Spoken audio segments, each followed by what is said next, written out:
Hello everybody, I'm the Trevbox Gamer and welcome back to Ghost of Tsushima.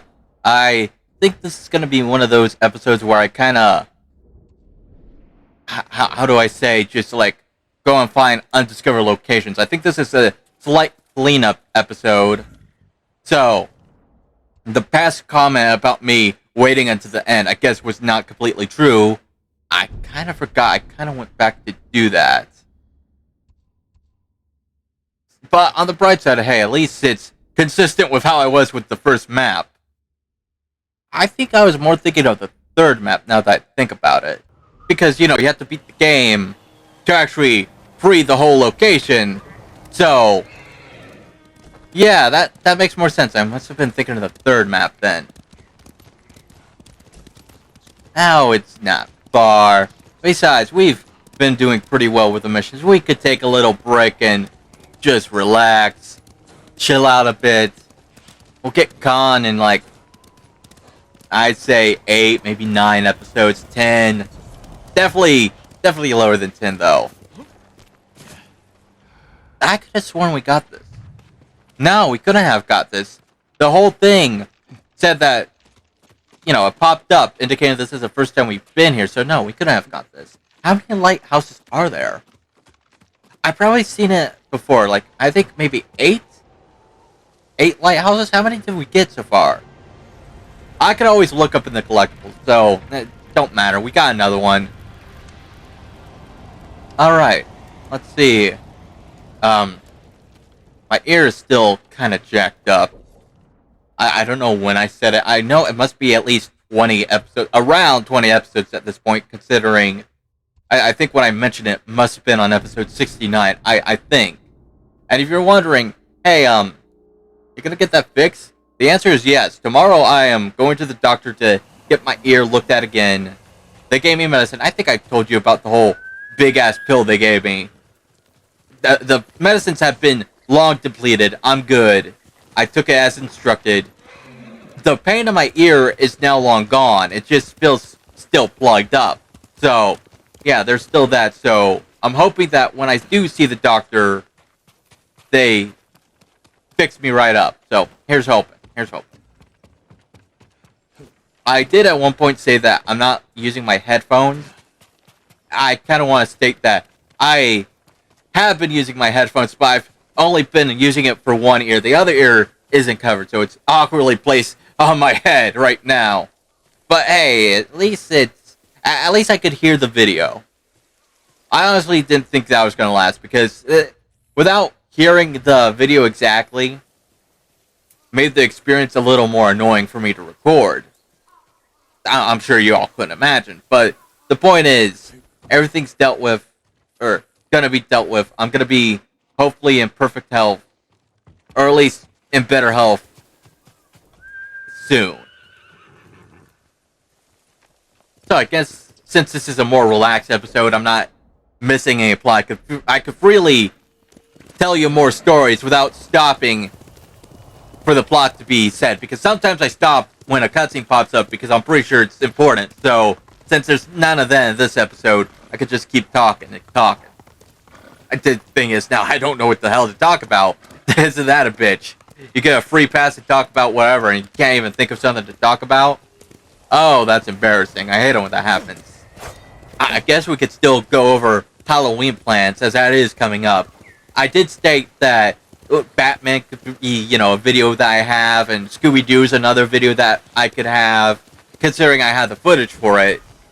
So that's, planned. Again, if people have any ideas, if you want to share what you want to see during Halloween, give me a suggestion. I might not be able to get to it this year, as it is rapidly closing in on Halloween. Like, I know it's probably August when this video comes out, if not still late January. Yeah, we went back in time. I uploaded this in January. No, late July. Oh, god damn! You son of a bitch! Come here, Yogi! Fuck! Wow! He sent me flying. Fuck you, Yogi. What was I saying before I got caught off guard by That motherfucking bear. You okay, horse? You good? Damn. Poor horse. Yeah, by the time this video airs, it's probably either A, late July, or B, early August. So, if that's the case, I might not get to what you want for Halloween as a video, but if you do want something for Halloween, always give me a heads up. I'll hopefully get it done by next Halloween. It'll probably be prompt for the next Halloween, but if it's something I can do, then I'll get it done for Halloween. It's just, if it's a new game, I'm not sure if I could get it done within that time. But, hey, you know what? I'm open for suggestions. If I can't get to you at this moment, you'll definitely have it for next Halloween. That's my promise, at least. Somebody suggests me a game to play, I'll usually take the suggestion. If it's gonna take a while, I'll let you know. If it's not, then it'll probably be uploaded relatively quickly. A lot of my friends, they recommend me some games. My one friend who gave me this game, I think I've told the story. So, my friend, and I love my friend, I really do, but he could be kind of a jackass sometimes. One time, we were hanging out, and I told him I couldn't beat Evil Within on easy, and yeah, you know, he kept breaking my balls about it. Just really giving me petty insult, like really trying to push my buttons, until one day, when he had the game for the PlayStation 4, I was like, I'd like to borrow the game from you. And he's like, really? You really want to borrow the game? I was like, yeah, I want to borrow it. I'll play it. I'll beat it. I think that's... I can't recall if I asked them to borrow the game or if I bought the game myself. I can't recall. All I know is that I played the Evil Within. I beat the game on the hardest difficulty. And as a fuck you, I sent it to him. You know, the little screenshots you get when you get a trophy on the PlayStation? So, after that, he stopped. He was amazed. I told him I beat Akuma mode. The one hit, kill, you know, you're fucked if you get hit once mode. And you think, oh, that'd be the end of it. No, that wasn't the end of it. See, he stopped mocking me. But ever since, and I think I've shared this bit with everybody, ever since that time I platinumed the Evil Within, he kept on recommending me harder games to platinum. He kept on giving me harder games to platinum. And a lot of games that he's recommended me, I've yet to really play, because they're typically, not saying that they're hard, but they're typically like long ass games to play, and sometimes I just don't have them, or he doesn't have the game to let me borrow it, so it's on like a hiatus until I actually get the fucking game. Now, I think I shared this story with you about why I started Ghost of Tsushima, because he did let me borrow the game. It's just, I got this game confused with a different game. Shakiro Shadows Die Twice, I think that's the name of it. He wanted me to platinum that one. I got confused with this one, mainly because of the samurai aspect to it, I think. That's why I got fucking confused. So I thought, oh, he gave me this game. He probably wants me to platinum this game. I told him about it, and it's like, oh, no, Anthony, I wanted you to platinum the other game. I'm like, shit. Well, you got Ghost of Tsushima. Once I'm finished with this, once we get through the DLC, and once I play on the hardest difficulty, I'll give it back to you. And he was like, alright, that's cool. The other game he has was Death Stranding. Again, he gave me the game. I've had these games for a long-ass time, and he has yet to ask for them to return. Though I don't think Death Stranding was a game he asked me to platinum. I think Death Stranding was a game that I wanted to try out. And then later on, he asked me to platinum. The one game that I did have that he wants me to finish, to complete, is Terraria, and I have yet to record for that because it's going to be a challenge, not gonna lie. It's gonna be a lengthy, long-ass project that I'm not really looking forward to because I know it's gonna be long as hell. Like, you get what I mean? You know it's gonna be a long-ass project that you have to work on, you have to record, you have to re-record for the voiceover. Like, it sounds like a headache. My friend, he wants to see me play it, though, at one point, to the point where he even got me the damn game on Steam. And it's like, you really want to see those videos, don't you? They'll be done soon. Someday. One day. When I feel confident, you know? When I feel like the urge to play. You ever get a game that you want to play, that you played a bit, and you like it, but then you stop playing it. It's like, you kind of don't want to go back playing it. Anybody ever get that? You know what I mean? Anybody? Anyway. Those are the 3 games he currently asked me to platinum. So, I'm kind of on the queue of completing those. Another friend of mine, they wanted me to, I think, play this one game where you jump to the top of a building? I don't remember the name of it. I do not remember the name of the goddamn game. But they showed me footage of it where you keep jumping up and up and up. And she just wants to see me rage at this. She doesn't want me to... I think it's on Steam. I remember her wording exactly. She wanted me to have a live recording of my reaction as I play the game. Which tells me she wants to hear me fucking rage.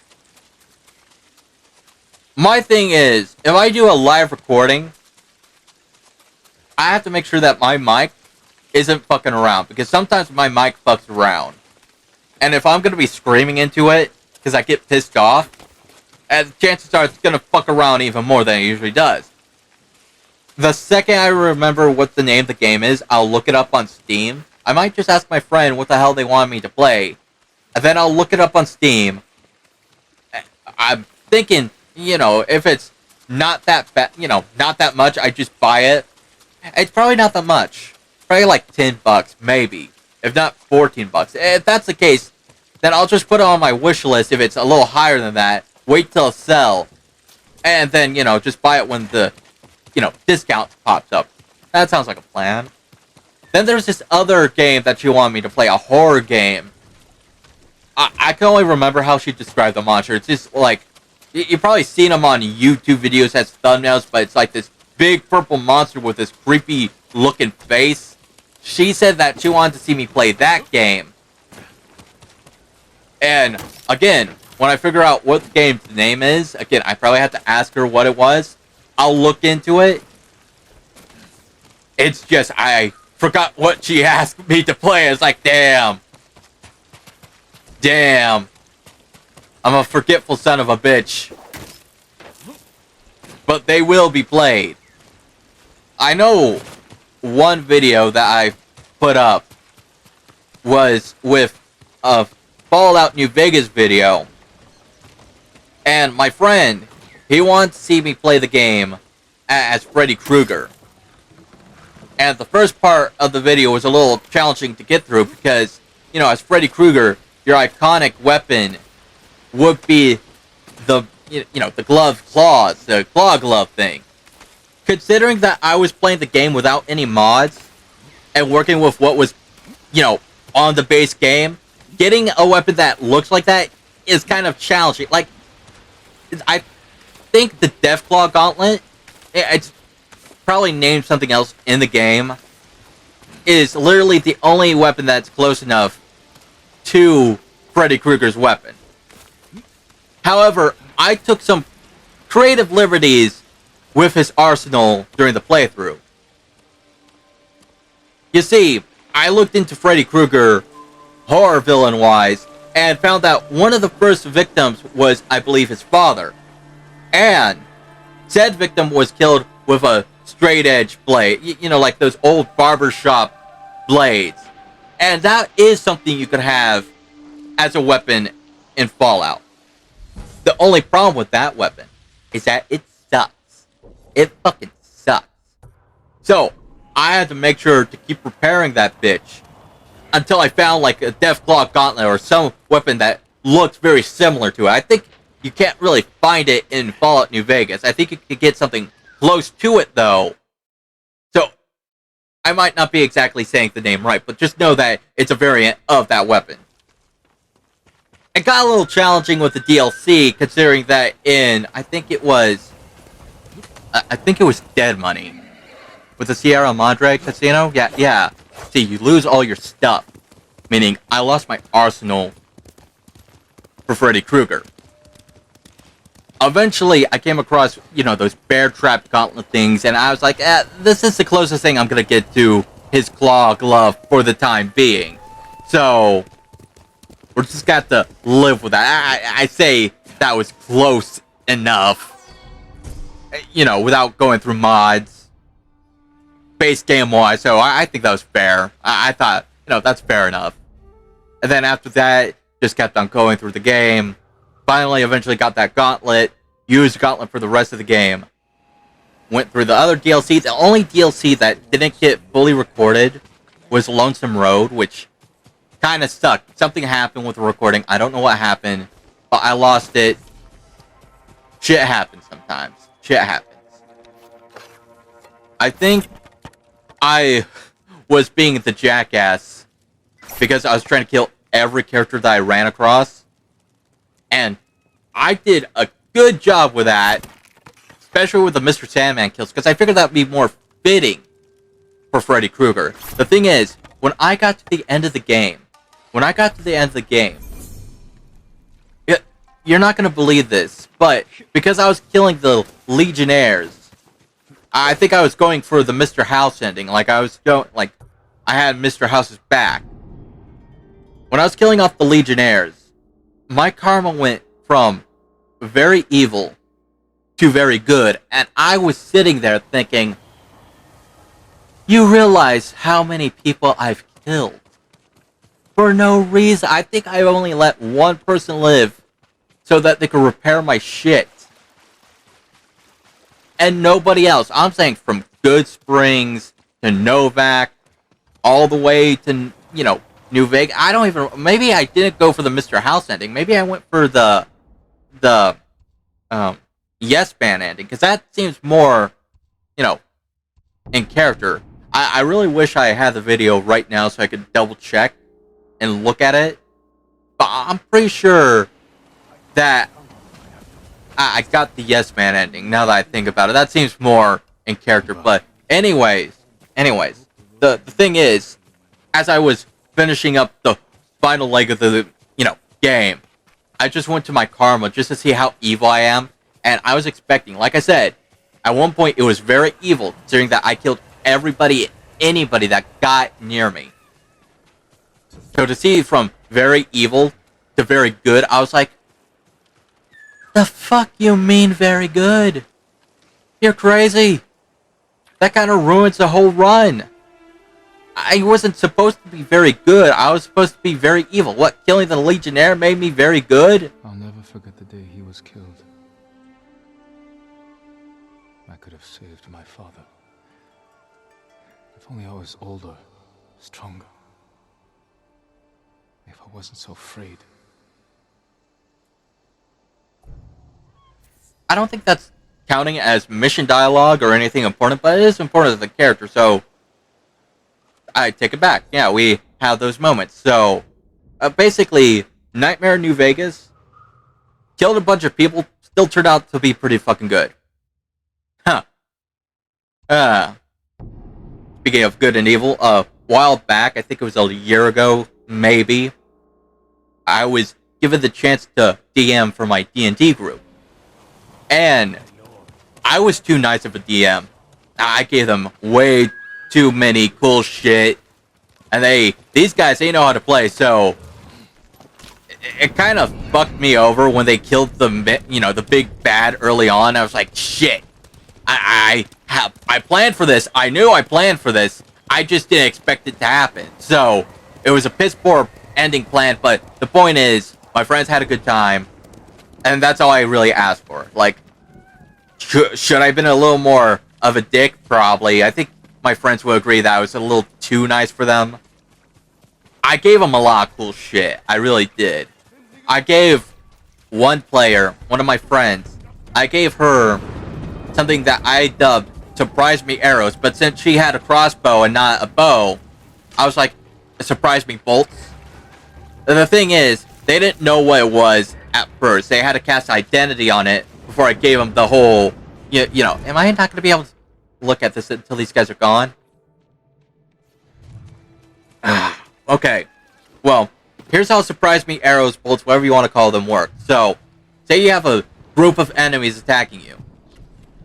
Say you hit one of them with the surprise me arrow, or bolt, whatever the hell you have. That arrow, alongside doing damage, will blow up in a puff of confetti and smoke, surprising whoever sees it, giving everybody that sees it the surprise condition, essentially skipping your turn. Now, that might sound a little overpowered. I actually balanced it a bit. See, it only works once per encounter. Only once per encounter.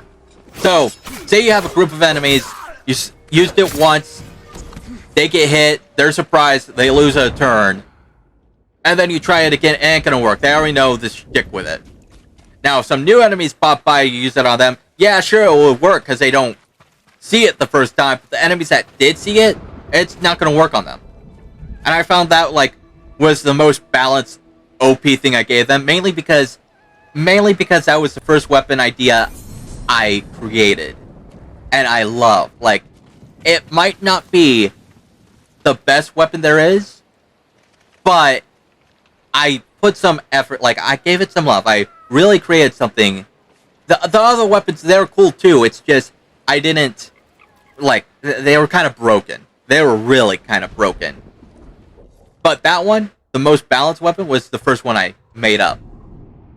And yeah, I kind of got joked that everyone else got broken shit and she didn't. And it was like, I put more love into that one compared to the others, honestly. Like, I love that weapon more than the others. There was this one whip that I gave one of the players that sadly didn't use as much as I was hoping for. I'll see you again. But it was called the Tentacle Tide, or the Tendril Tide, something like that. It was like a whip that was a sentient tentacle. Or tendril, I can't remember which. I think it was more of tentacle. And for that whip, you were able to use it as a sentient rope, basically. And also, very offensively too. Like, it could grapple enemies from afar, and as an action, you could slam them down when they're grappled. The concept of that, though, came later down the line, as I figured, you know, I'm basically making this as a smart rope, sentient rope that the players could use, so I need to give them more of a weapon, like, you know, feel for it too. So that was also added. And you know what? I think we're going to call this an end of the episode, so thank you for watching, everybody. I'll see you next time. Take care, please like and subscribe, and have a great day. Now, here's all. Bragging about how many Mongol heads you collected. Telling your awful jokes. You gave me no choice.